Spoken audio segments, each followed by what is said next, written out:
Hello Pokemon fans, today let's dive deep into episode 4 of the Indigo League, an episode that is far more than what we see on screen.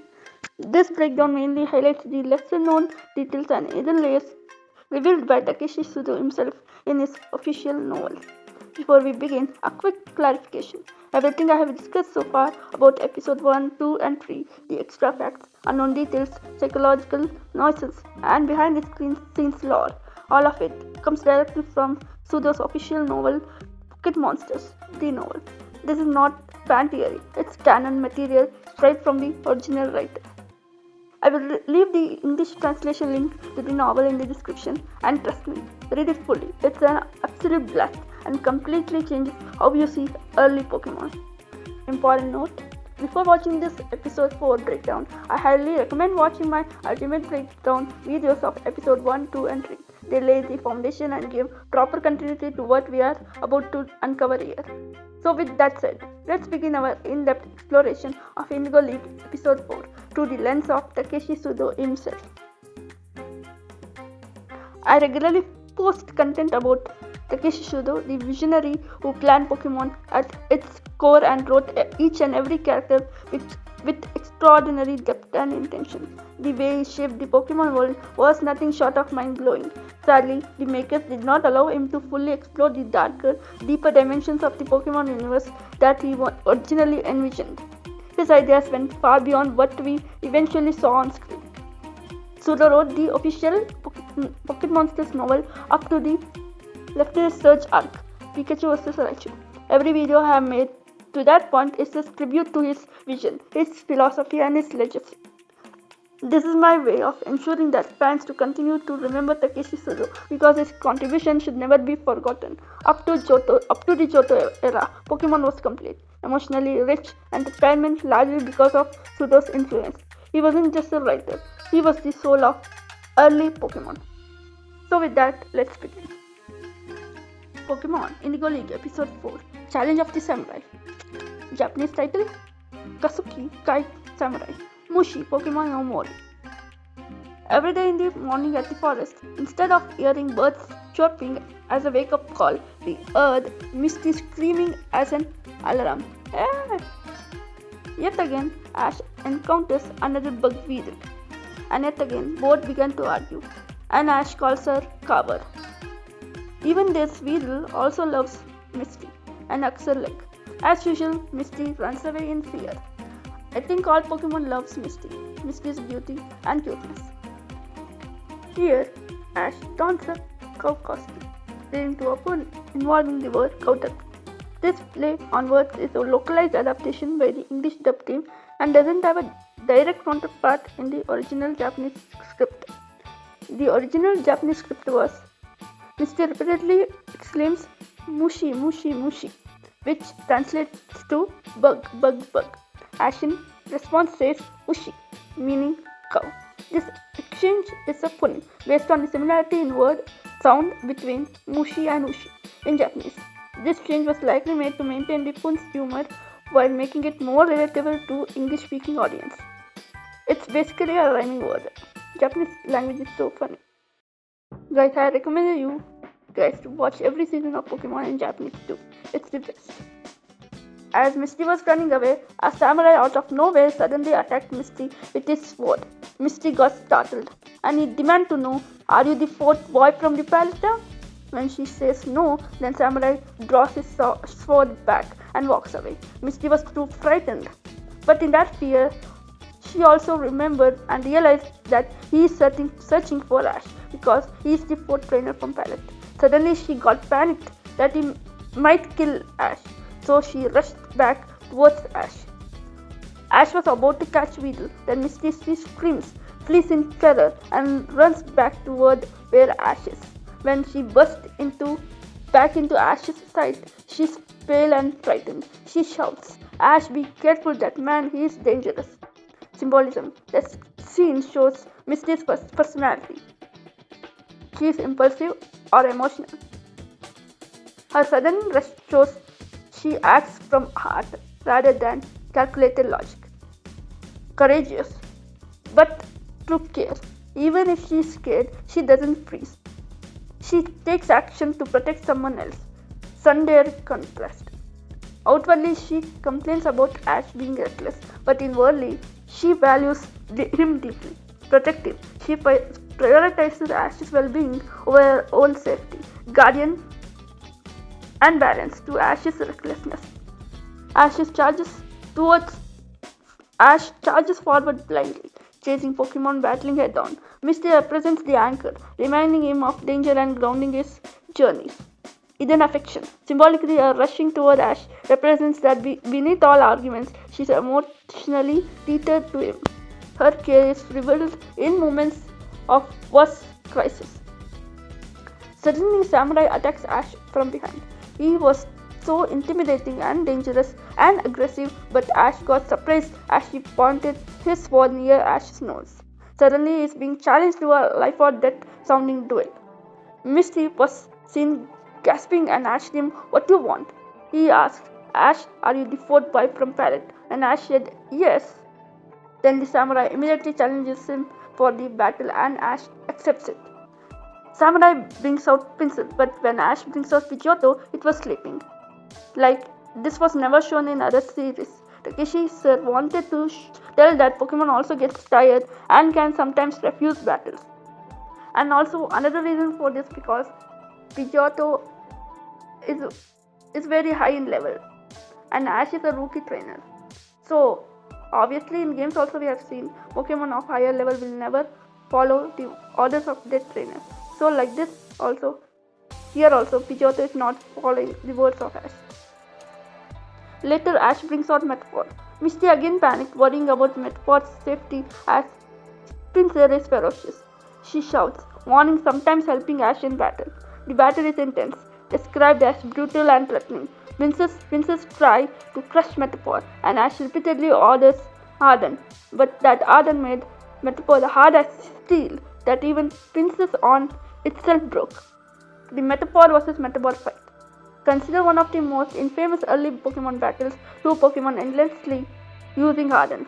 Shudo in his notes admitted this was written intentionally as satire to show how boring some RPG battles can be. In anime, the fight is shown for just 5 minutes, but actually, in the novel, Sir has written that Metapod and Metapod vs Metapod took the whole day to finish. Takeshi brings comedy in that too, by showing that Misty, as she realized the battle will not end anytime soon, so she went to riverbank, washed her face, read the novel, which she secretly grabbed it from her sisters, and later, the most hilarious was that Misty and Pikachu, both of them, also were taking sunbath right in the middle of the forest. This shows how childish that battle was. Symbolism. Both Pokemon endlessly hardening is a satire of RPG battles, especially when two defensive Pokemon face off. It's also a metaphor for stubborn pride. Ash and Samurai both refuse to admit defeat, even if nothing is happening. In the novel, the fight lasts a whole day, symbolizing how wasted effort and stubbornness can be meaningless. In the anime, it was shortened into a gag, but it still represents childish determination versus actual strategy. At last in evening, instead of Pokemon collapsing, the both trainers themselves collapsed of defeat. And do you know, we saw Pikachu sleeping, always sleeping during the morning. Especially in Indigo League, in the Kanto region, we see Pikachu always sleeping during the morning, on Ash's shoulders, on his bag, or some funny moments like Pikachu using a bed and pillow to sleep. This is because it's actually based on real. Pikachu is a mouse Pokemon, so mouse usually fall asleep during morning time, and at the evening they wake up and stay active and find food for themselves because that's their lifestyle. So like that also, Pikachu sleeps during the morning and stays awake during the night time. It's so amazing, right? How Pokemon world is so relatable to the real life. That's how Pokemon were written to be, so relatable and practical. Hands off to the writers and the makers of Pokemon games. As the samurai was also a bug catcher lives in forest, he heard Beedrill sound, and within seconds, one Beedrill carried away Ash's Metapod. Ash entire swarm of Weasel attacks. Misty pulled Ash as they started to run. Misty is actually faster when it comes to escaping. Yet again, another Pokeshipping moment. Weasel's stings are so strong that it broke the door. Ash was worried about Metapod. But the samurai scolds him that he is naive, stupid, could not catch Weasel as it only caused this commotion. And even he criticized and made fun of Ash's poor battling skills as other three boys from Pallet were so strong, Ash felt like he was crushed down. So, do you guys ever wonder the other two trainers other than Gary, who were never shown or not mentioned their names ever? They were never shown in the league also. And Shudo also never mentioned in his novel. Then who were these two? Comment down. What do you think? Your theory. Pokemon indeed every time makes us get puzzled, leaves us with questions that were never answered. Who were these two other trainers? Ash was sleepless that night, and early morning he went to find Metapod. Meowth considers himself as the leader of Team Rocket and always orders others to do the job. This Team Rocket never wants their mottos to get interrupted and shows style by using colors and sounds that even Weedle woke up they are so stupid and goofy. Don't know how to behave in a situation like this. Actually, this is the first time where Ash uses his brain and traps Team Rocket. These are one of the few episodes where Ash traps Team Rocket. Because every time Ash and the gang always falls in their trap so easily. Metapod refused to come with Ash because it was heartbroken. It felt like he abandoned it because all night Metapod was alone. Pokemon have feelings too, right? Team Rocket's stupidity at its peak, using a paper cardboard to protect themselves against Weedle, but instead Weedle ate that. I can understand that they are trying to save money, but still it's very hilarious. They are so stupid. Ash fell down in disappointment. Misty's scoldings and Samurai making fun of him echoed to his heart. He first blamed Samurai for this, but later Ash felt guilty. He realized that he is not a worthy trainer and he must learn. His prestige and boastful attitude got washed away, unable to protect Metapod. This sequence is beautifully written in the novel. Pokemon anime never follows Pokemon leveling up in games. Rather, it follows its own tradition that for Pokemon to evolve, it must resonate with its trainer's strong emotions, and to protect its trainer, the Pokemon evolves.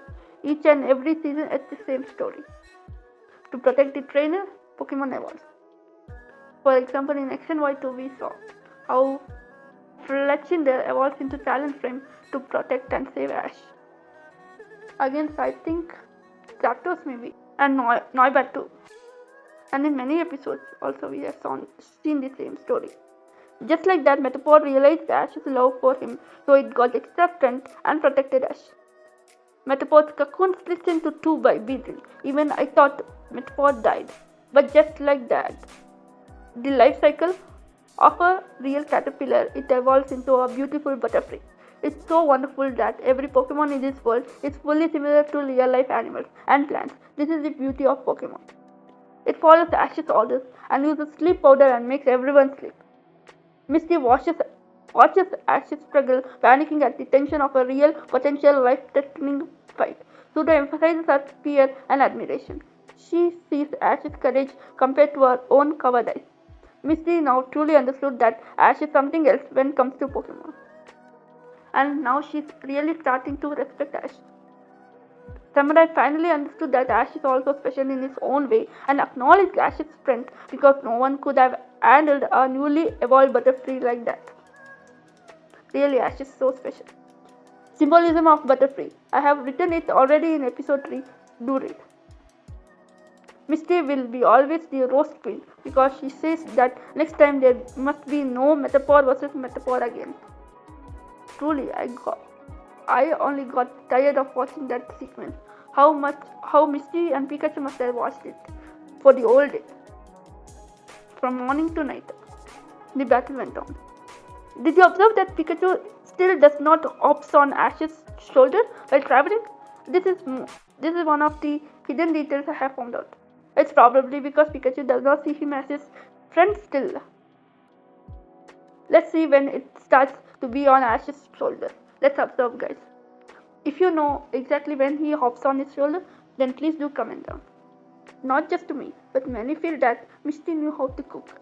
Not like Brock, but little knowledge she knew on cooking and has done some amount of cooking for both of Ash and her in that forest. Or else how could they have survived? So our shippers don't again tell that Misty does not know cooking. She knows Hannah has Brock every time in cooking. And for your information, Selena knows only baking. Team Rocket is truly hilarious. They find innovative ideas, dressed up as Kakuna to protect themselves. Seriously, they fail in everything. Does not know how to behave when in danger and starts to fight and lands in troubles. Episode 4 is a prime example of the clash between Shudo's deeper lighting and the production team's mandate to keep Pokemon light. In novel, Shudo wants to show real danger and hostility of the Pokemon world. In some translations, they have given that Tsundere was replaced as bug catcher and Ash ran away and hid when he saw Beetle leaving behind Metapod and later feels guilty and there Misty backs him up and pushes him, let's go, and protect Metapod and she comes with Ash. This shows how much Misty cares about everyone. She takes others' problem as her own. But this side of Misty was never shown in anime. In novel, Shudo has written that before reaching Pewter City, Ash and Misty both traveled together in that forest for 2 weeks. But anime showed it as only finished the whole sequence in 2 episodes, 20 minutes each episode.